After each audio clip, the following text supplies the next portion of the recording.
The rain hammered against the windows of Chen's garden, turning the Seattle street outside into a river of reflected neon lights. Sophia Chen wiped down the counter for the third time that evening, her movements mechanical, her mind elsewhere. The restaurant was empty except for her parents, who sat hunched over a table near the kitchen, surrounded by papers that represented the slow death of everything they had built. "Sophia, sweetheart," her mother Helen called out, her voice barely audible above the storm. "Could you come here, please?" Sophia set down her cloth and walked over, her stomach already knotting with dread. She knew what this was about. Her father's cancer treatment had been brutal, both physically and financially. Even with insurance, the experimental procedures had drained their savings and pushed them into debt so deep that bankruptcy seemed inevitable. Her father, Dr. Robert Chen, looked up at her with tired eyes that had once sparkled with joy whenever he cooked. Now they were dim, shadowed by guilt and exhaustion. He had been a surgeon before his diagnosis, but the tremors in his hands had ended that career. The restaurant had been their second dream, and watching it slip away was killing him as surely as the cancer had tried to. "There's someone coming to meet with us," Helen said softly, glancing at the antique clock on the wall. "He should arrive any moment." "Who?" Sophia asked, but before her mother could answer, the door chimed. A man stepped inside, shaking water from an umbrella that probably cost more than a month's rent. He was tall, well over 6 feet, with dark hair that somehow remained perfect despite the weather. His suit was clearly custom-tailored, and even from across the room, Sophia could see the subtle gleam of an expensive watch at his wrist. But it was his face that caught her attention, angular and striking, with gray eyes that assessed everything with cool precision. "Mr. Ashford," Robert stood quickly, extending his hand. "Thank you for coming in this weather." "Dr. Chen," Marcus Ashford replied, his voice deep and measured. He nodded politely to Helen, then his gaze landed on Sophia. For a brief moment, something flickered in his expression before his face returned to its composed mask. "This is our daughter, Sophia," Helen said. "Miss Chen." He acknowledged her with a slight nod. "Thank you for meeting with me." Sophia found herself unable to look away from this stranger who somehow held her family's fate in his hands.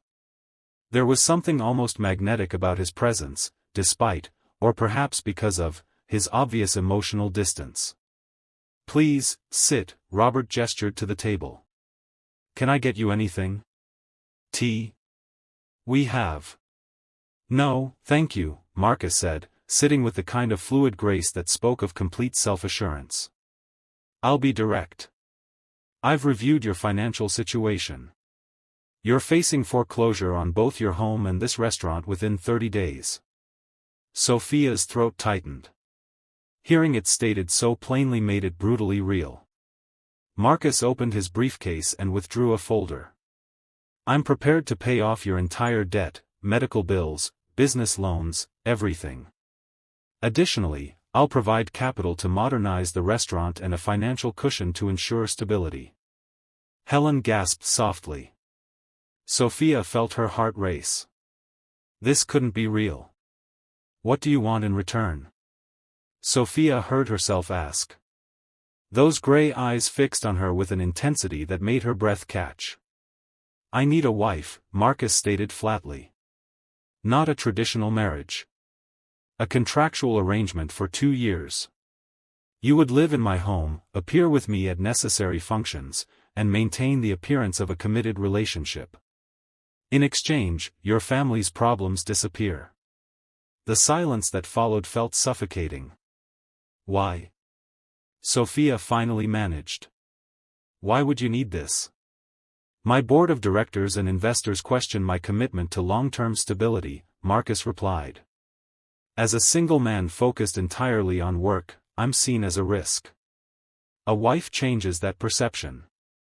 It's strategic." "But why our daughter?" Helen asked, her voice shaking.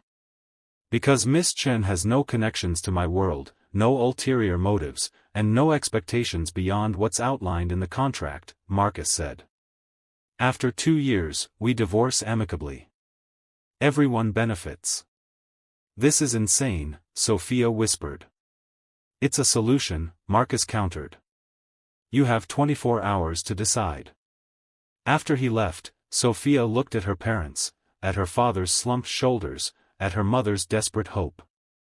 She thought of the generations who had sacrificed for her, of the neighborhood that loved this restaurant, of dreams that were drowning in debt. "I'll do it," Sophia said quietly. "No," Helen reached for her hand. "We can't ask this of you." "You're not asking. I'm choosing." Sophia's voice grew stronger. "It's just 2 years. I can do anything for 2 years. Living with a stranger." The Ashford penthouse occupied the entire top floor of a glass tower in downtown Seattle. Sophia stood in the marble entryway, her single suitcase looking pathetic against the backdrop of wealth that surrounded her. "Your room is this way," Marcus said, his tone businesslike as he led her down a hallway lined with abstract art. He opened a door to reveal a bedroom larger than her family's entire apartment. "My room is at the opposite end. We'll maintain separate spaces." The wedding had been brief and cold, a 15-minute ceremony at the courthouse with only a lawyer as witness. Marcus had slipped a platinum ring onto her finger without meeting her eyes. When the officiant said they could kiss, Marcus had pressed a quick, passionless kiss to her forehead. Now they were strangers sharing a home. The first week established their routine. Marcus left at dawn and returned after dark. They ate dinner together at a table built for 12, sitting at opposite ends, making polite conversation about nothing important. He asked about her online classes, she asked about his work. Neither asked anything real. On the 8th night, Sophia woke at 2 in the morning, restless and unable to sleep. She wandered to the kitchen and found Marcus already there, surrounded by papers, looking exhausted. "I'm sorry," she said, starting to leave. "Stay," Marcus said, surprising them both. "Please." Sophia hesitated, then approached the island. "What are you working on?" "A project that's failing," Marcus admitted, rubbing his face. "I'm trying to create affordable tech training centers in underserved communities, but my partners are pulling out. They say it's not profitable enough." "Maybe profit isn't the only measure of success," Sophia said softly. Marcus looked up at her, really looked at her for the first time since the wedding. "What do you mean?" "My father gave up a high-paying surgery career to run a restaurant that barely broke even," Sophia explained. "But he touched more lives cooking for our neighborhood than he ever did in an operating room. Sometimes impact matters more than income." "My board wouldn't understand that," Marcus said, but something in his voice suggested he did. "Then maybe you need a different board," Sophia replied. They talked until dawn, and when Marcus finally stood to get ready for work, he paused beside her chair. "Thank you," he said quietly. "For listening." It was the first real moment between them. The first charity gala arrived 3 weeks into their marriage. Sophia wore a midnight blue dress that Marcus's assistant had selected, feeling like an imposter among Seattle's elite. Marcus's hand rested on her lower back as they navigated the crowd, and she was hyper-aware of every point where their bodies touched. "Just smile and let me do the talking," Marcus had instructed in the car. But when a prominent investor's wife asked Sophia about her interests, Marcus surprised her by saying, "My wife has brilliant insights into community development. You should hear her ideas about sustainable investment." Sophia met his eyes, seeing encouragement there, and found herself speaking passionately about grassroots economic growth. The investor's wife listened intently, and by the end of the evening, she had invited Sophia to join a nonprofit board. In the car ride home, Marcus loosened his tie and turned to her. "You were remarkable tonight." "I thought I was just supposed to smile," Sophia said, unable to hide her bitterness. Marcus was quiet for a long moment. "I was wrong," he finally said. "About a lot of things." That night, Sophia couldn't sleep again. She found Marcus on the penthouse balcony, staring out at the city lights. Without thinking, she joined him, wrapping a blanket around her shoulders against the cool air. "I was engaged once," Marcus said suddenly.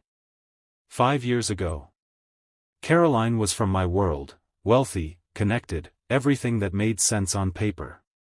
3 weeks before the wedding, I overheard her telling her mother that she loved my money more than she'd ever love me. Sophia's heart ached for him. "I'm sorry. I told myself I'd never be that vulnerable again," Marcus continued. "That's why I created this arrangement. It was supposed to be safe. Controlled." "And is it?" Sophia asked. Marcus turned to look at her, and in the city lights, his eyes looked almost silver. "No," he whispered. "It's not safe at all." The air between them crackled with tension. Marcus reached out slowly, giving her time to pull away, and brushed a strand of hair from her face. His fingers lingered against her cheek. "Sophia," he breathed, and the way he said her name made her shiver. But then his phone rang, shattering the moment. Marcus stepped back, and the walls returned. A month into their marriage, everything changed. Sophia was at the restaurant helping her parents when Marcus called, his voice tight. "Don't come home yet. There are reporters outside." "What? Why?" "Someone leaked our marriage contract to the press," Marcus said. "A business rival. They're trying to make it look like fraud." Sophia's blood ran cold. "What does this mean for my parents?" "Nothing," Marcus said firmly. "I'll handle this." "But Sophia, I need you to know that whatever happens, your family is protected.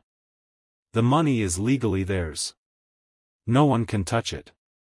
When Sophia finally returned to the penthouse through a side entrance Marcus arranged, she found him in his office, tie loosened, looking more disheveled than she'd ever seen him.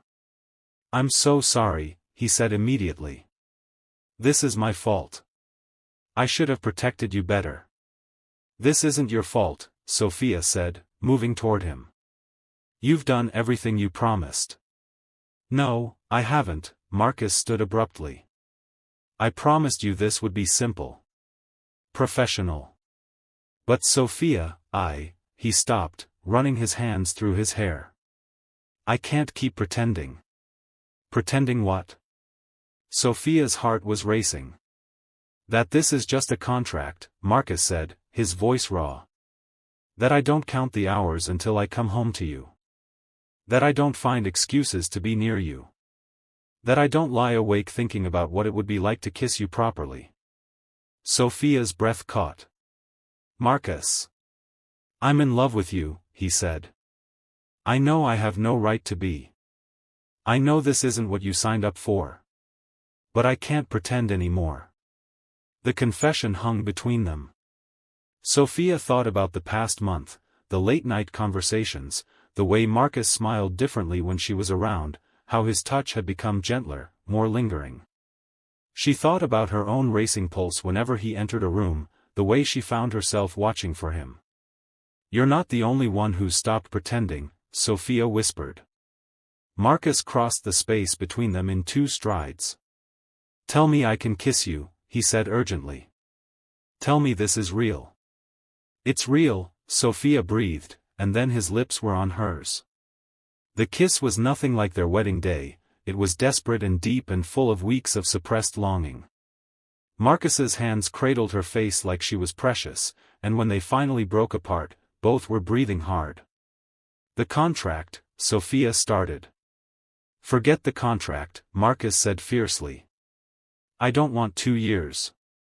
I want forever." The press scandal died down within a week, especially after Marcus held a press conference where he spoke openly about falling in love with his wife. "I may have entered this marriage for business reasons," he told the cameras, "but I'm staying for the only reason that matters: I love her." The video went viral. Public opinion shifted from scandal to romance. But as their first anniversary approached, Sophia noticed Marcus growing distant again. One evening, she found him in his office, staring at the original contract. "What's wrong?" she asked. Marcus looked up, his eyes conflicted. The contract expires in 1 year. And I've been thinking, you never chose this freely. You chose it to save your family. Now that they're safe, you should have the choice you never got. Sophia's heart clenched. What are you saying? I'm saying I love you too much to keep you in a cage, Marcus said quietly. If you want to leave, I'll understand. I'll make sure you're taken care of, that you can pursue your dreams without any obligations to me. Sophia crossed the room and took the contract from his hands. Without breaking eye contact, she tore it in half. What are you doing? Marcus asked, shocked. Choosing, Sophia said firmly. You're right that I never had a choice before. So I'm making one now. I choose you. Not because of money or contracts or obligations. I choose you because when I wake up, you're my first thought. Because your smile makes my whole day better. Because I've fallen completely in love with you. Sophia, Marcus breathed, pulling her close. I want forever too, she whispered against his lips. But the real kind. The kind your parents had. Marcus kissed her deeply, and this time there was no hesitation, no holding back. He lifted her into his arms, carrying her toward his bedroom, their bedroom now. Are you sure? He asked, setting her down gently on his bed, his hands trembling slightly. I've never been more sure of anything, Sophia said, reaching up to pull him down to her. Their lovemaking was tender and passionate, a physical expression of everything they'd been holding back. Marcus touched her like she was made of starlight, whispering words of love against her skin. When they finally came together, it felt like coming home. Afterward, lying tangled in his sheets, Marcus traced patterns on her shoulder. I want to do this right, he said. A real proposal. A real wedding where we actually mean the vows. We meant them the first time, Sophia said, smiling. We just didn't know it yet. 6 months later, they renewed their vows in her family's restaurant, surrounded by the neighborhood that had watched Sophia grow up. Marcus's carefully crafted business persona had softened, and Sophia had bloomed into a confident woman who now ran her own nonprofit alongside her studies. As they danced their first dance, Marcus whispered, "Best business decision I ever made." "This was never business," Sophia replied, kissing him softly. "This was always love, we just had to find it."